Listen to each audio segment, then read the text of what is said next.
Hello friends, and welcome to our channel on the Great Saints.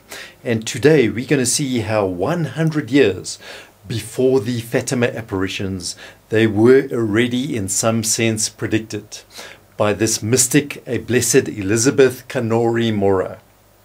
She had all sorts of visions, Marian visions, along the lines of Our Lady of Fatima.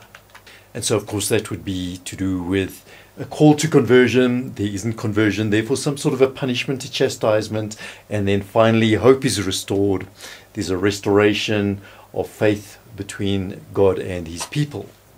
Now Elisabetta was born in 1774 to an aristocratic family. She received a good education, and at the end of this she wanted to enter the religious life.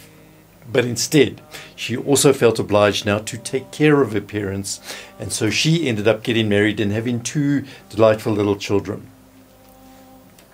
And now, as with all saints, she had her time of extreme trial because her husband turned unfaithful and he squandered all the family resources, and so they were reduced to a period of suffering and poverty. Nevertheless, through all of this, Elizabeth Canori remained absolutely faithful. And so she was rewarded, we could say, in return with all of these mystical experiences. There were Marian apparitions, there were periods of ecstasy, there were prophecies, and stigmata, even tremendous miracles, by location as well. And through all of this, she was guided by her spiritual director. Now, of course, when the time came for Pope Blessed Pius IX to authorize the process of canonization, there was a scrupulous investigation into all of her writings. The church was wanting to protect against any false mysticism. So she went through all of this and she came out the other side still a blessed. Now let's have a look at the content of some of these mystical visions. We begin with 1813. Elizabeth was now transported in an ecstasy to a place where she saw countless souls, countless saints, there before a humble manger. And the infant Jesus, of course, was in the manger, and he beckoned Elizabeth to approach her. And as she neared, she noticed that, in fact, the babe was bathed in his own blood. To her absolute horror, she saw this and wanted to know what on earth is going on here. And at that time, she understood the reason. The blood was for the bad habits of many priests and religious. And also, not just the priests and religious, but also bad education example given by parents to their children. 1 month later, she foresaw the crisis within the church.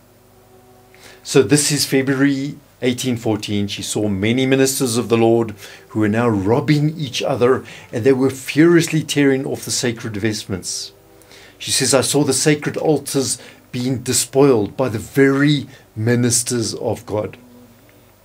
We look at some of our churches today and we could ask, did that not already happen? And then the following month, so this is March in 1814, she was praying for the Holy Father when she saw him surrounded by wolves, and they were plotting his betrayal. She described them as a Sanhedrin of wolves which surrounded the Pope, who was Pius VII at that time. And she saw there two angels, and she asked them, why are they weeping?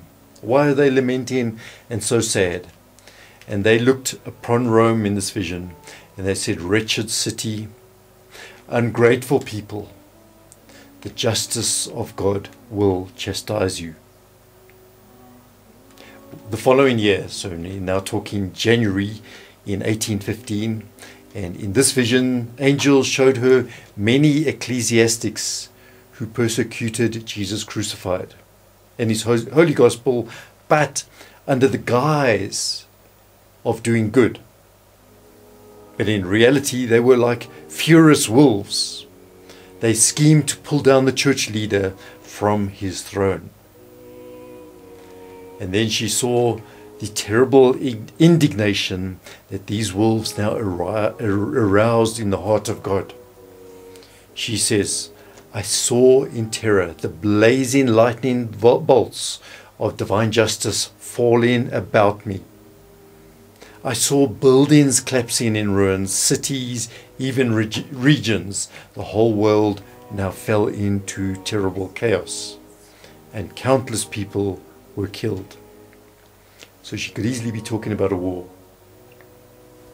Now, 6 months later, these visions continued.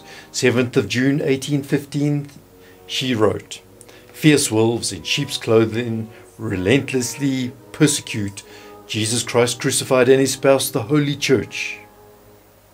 I saw the whole world now convulsed. Because of these contrary doctrines, mercy now ceases for the world." At the end of that year, she writes again, "But finally, it is now Christmas 1816, and here Blessed Elizabeth saw Our Lady, who appeared to her extremely sad. 'But why are you so sad?' And Our Lady answered, 'Behold, such great ungodliness.' And Blessed Elizabeth then saw the apostates were now brazenly trying to rip her most holy child from her arms.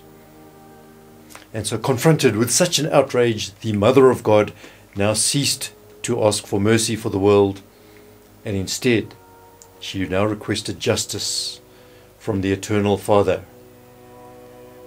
And at that moment, all nature went into convulsions. The world lost its normal order, she said, and was reduced to the depths of desolation. But even through this, God still remains with us. Her next vision, in June 1820, she saw Saint Peter now descending from heaven. And with his crosier, he now drew this great cross across the earth, dividing the earth into 4 parts, into 4 quadrants, and in each of these quadrants, a tree sprouted up with new life in this tree. And all the good laity and religious who fled for protection underneath these trees, they were spared. But woe to those unobservant religious, she says, who despise the holy rules. They will all perish. And plus also those who give themselves to all sorts of debauchery, or who follow the maxims of that contemporary philosophy. And she said, then the sky took on a morbid blue, which terrified everyone who looked at it, and a dark wind blew right across the earth. And impassioned and mournful shrieking cries filled the air. The entire world, she said, was convulsed. And at this point, the powers of darkness were allowed now to leave hell. Enormous crowds of devils, she tells us, will invade the whole world, and they will cause great destruction. In fact, they will be the ones executing the orders of divine justice. And so this carries on for a while, and then after this is the restoration between God and his people. And she says, after these purifying punishments, she saw St. Peter now return on a majestic papal throne together with St. Paul, and they went through the world shackling the devils and casting them back into the dark caverns of hell. And then a beautiful splendor, she says, came across the earth to announce the reconciliation of God with all mankind. And so great will be the fervor of everyone. They will promote love of God and neighbor. This triumph and glory of the Catholic Church will be established in an instant. And so those are the predictions of Blessed Elizabeth Canori Mora, obviously calling initially for the conversion of the world. If they do not convert, then these terrible outcomes were to follow. And then finally, as in Our Lady of Fatima, the Immaculate Heart will triumph in the end. Do thank you for joining us for this video. Please do like and subscribe to our channel. Share these videos with others. Leave your comments below. And we do thank you for watching.